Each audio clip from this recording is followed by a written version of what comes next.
Friends, my name is Amit. मेरा cyber channel में आपका स्वागत है। अगर वीडियो अच्छी लगे तो वीडियो को लाइक कर देना, चैनल को सब्सक्राइब कर देना। तो व्हाट इज टुडेस टॉपिक? सो देखिए, आज का टॉपिक है व्हाट इज फायरबेस। फायरबेस के बारे में ए टू जेड नॉलेज में आपको दूंगा। ओके, तो फायरबेस क्या है और फायरबेस से क्या क्या काम होता है मैं आपको दिखाऊंगा। और बेसिकली मैं आपको फायरबेस के साथ वेब में भी काम होता है, एंड्रॉयड में भी काम होता है, मगर मैं जो स्टेप बाय स्टेप ज़्यादा दिखाऊंगा वो एंड्रॉयड में डिटेल्स जाऊंगा और वेब में ज़्यादा डिटेल्स नहीं जाऊंगा, मगर वेब के ऊपर रह जाऊंगा। ओके, और एंड्रॉयड की डिटेल्स जाऊंगा जब फायरबेस का काम क्या है बेसिकली। ओके, तो मेरा जो पहले काम होता है, एट फर्स्ट गूगल में सर्च कर लीजिए व्हाट इज फायरबेस। तो व्हाट इज फायरबेस, इसका आंसर दे रहा है Firebase is a platform developed by Google. देखिए, ये जो फायरबेस है ये गूगल के द्वारा डेवलप किया हुआ है for mobile and web application. देखिए, मोबाइल एंड वेब एप्लीकेशन का हर तरीका का काम जो रियल टाइम होना है, हर तरीका का काम रियल टाइम हो और ना हो, तो मैं दिखाऊंगा। तो फायरबेस के बहुत सारे काम है। देखिए, यहाँ पर ऑथेंटिकेशन, फायरबेस का बहुत सारे सर्विस है। मैं फर्स्ट सर्विस के बारे में बात कर रहा हूँ, ऑथेंटिकेशन। ऑथेंटिकेशन मतलब क्या है?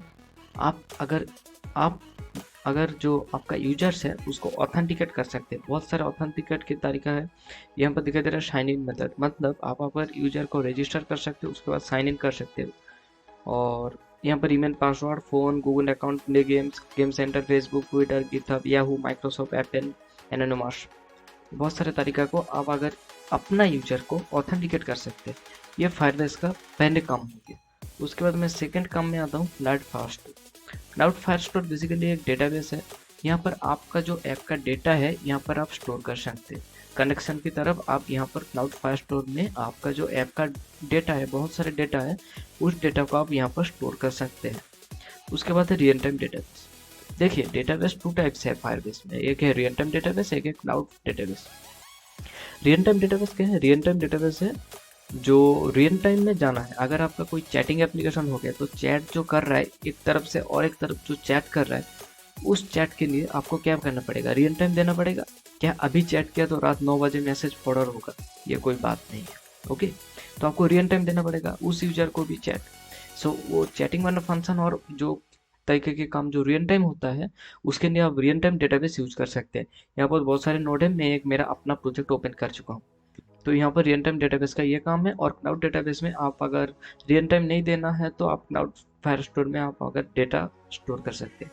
इस डेटा को आप ऑफलाइन एक्सेस कर सकते हैं। रियल टाइम डेटाबेस को आप ऑनलाइन इंटरनेट ओपन करके रियल टाइम में आपका ऐप में ये वाला डेटा एक्सेस कर सकते हैं। उसके बाद तीसरा फंक्शन है स्टोरेज। तो स्टोरेज का क्या है? आप अगर कोई यूजर का इमेज लेता है और अगर आप यूजर के पास से कोई इमेज लेता है और दूसरे यूजर को दिखाना चाहते हैं, और कोई भी स्टोरेज का साउंड, सॉरी इमेज नहीं, वो वीडियो भी हो सकता है, पीडीएफ भी हो सकता है, कोई भी डॉक्यूमेंट एज ए स्टोरेज आप यहाँ पर स्टोर कर सकते हैं। क्या कर सकते हैं? स्टोर कर सकते हैं। ये मतलब फायरबेस का चौथा फंक्शन में दिखा रहा हूँ। ओके, मैं इसी तरह फायरबेस का पूरा फंक्शन दिखाऊंगा। तो स्टोरेज के बेसिकली क्या है? कोई डेटा आप यहाँ पर स्टोर कर सकते हैं। उसके बाद है होस्टिंग।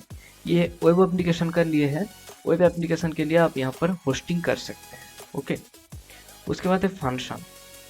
फंक्शन आपकी जानने के लिए है, मगर अब बाद में जानिए। देखिए, फंक्शन एक बहुत बड़ा चीज़ है, बहुत बड़ा नहीं, आप अगर जानिए तो कुछ नहीं लगेगा, मगर फंक्शन आप जो बेसिक है, बेसिक मेरा है, ये वीडियो को देख रहे हैं तो बेसिक के लिए फंक्शन जानने का कोई ज़रूरत नहीं। ओके, उसके बाद मशीन लर्निंग। ये मशीन लर्निंग भी आप बाद में जान सकते हैं। ओके, क्योंकि मशीन लर्निंग फंक्शन ये बाद में जानेंगे तो अच्छा होगा, मगर आप बेसिक है तो मैं बेसिक सर आपको दिखाऊंगा फायरबेस का काम क्या है। उसके बाद release and monitor, crash list, performance, आपको जो जानना है। उसके बाद टेस्ट डेप। देखिए, ये टेस्ट डेप का तरीका, जो टेस्ट डेप का काम है ये बहुत बढ़िया है। मैं भी टेस्ट डेप बहुत यूज करता हूँ। टेस्ट डेप का बेसिकली काम क्या है? आपका जो एपीके फाइल है, आप अगर एंड्रॉइड स्टूडियो में कोई प्रोजेक्ट बंद करते हैं तो उसका एपीके फाइल कर देते हैं, तो उस एपीके फाइल को अगर यहाँ पर दे देंगे तो एंड्रॉइड एक रोबोट टेस्ट करेगा। रोबोट टेस्ट मतलब रोबोट से टेस्ट करेगा वो ऐप का, बहुत सारे मशीन लगा हुआ है वहाँ से टेस्ट करेगा आपको ऐप में, और बाग हंटिंग करेगा कहाँ पर बाग है और क्या क्या इशू है आपको बताएगा।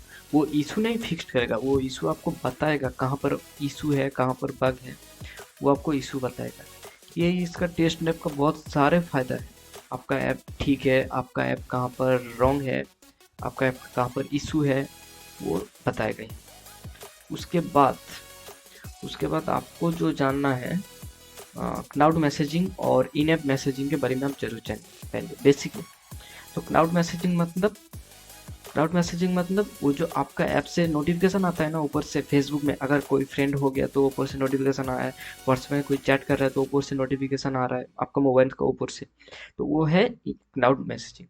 आप यहाँ से अगर टेस्ट करते हैं, न्यू नोटिफिकेशन करते हैं तो क्या होता है, आपका एक नोटिफिकेशन आपका सारे यूजर में चला जाता है। ओके, उसके बाद है इन ऐप मैसेजिंग। इन ऐप मैसेजिंग से पता चल रहा है, इन ऐप मैसेजिंग मतलब ऐप के अंदर मैसेज जाएगा। देखिए फ्लिपकार्ट के अंदर और बहुत सारे ऐप के अंदर भी यहाँ पर इन ऐप मैसेजिंग मतलब ऐप के अंदर मैसेज जा रहा है, वो वाला जो फंक्शन यहाँ से आप क्रिएट कर सकते हैं। और भी बहुत सारे एक्सटेंशन है और भी बहुत सारे फायदा है। एडमोब का यहाँ पर दिया हुआ है, ट्रैकिंग कर सकते हैं। डायनामिक लिंक का भी एक फंडा है, मगर मैं आपको बेसिक बता दिया हूँ फायरबेस का बेसिकली काम क्या है। ओके, तो अगर आप बेसिक है मतलब अगर स्टार्टिंग शुरुआत में है तो फायरबेस के आप क्या क्या यूज करते हैं मैं बोलूँ। देखिए आप ऑथेंटिकेशन यूज करिए, रियल टाइम डेटाबेस यूज करिए और स्टोरेज यूज करिए, और टेस्ट ऐप को आपको यूज करना ही पड़ेगा क्योंकि आपको ऐप टेस्ट करने के लिए ये फंक्शन आप यूज कर सकते हैं। तो authentication, real time database, storage, आप अगर पहले इसको ट्राई करिए उसके बाद धीरे धीरे एक्सप्लोर करिए। तो आज के लिए इतना ही रियल टाइम डेटाबेस, और मैंने फायरबेस के बारे में थोड़ा थोड़ा तो बता दिया, थोड़ा थोड़ा तो जानकारी आपको हो गया ना। तो ओके बाय।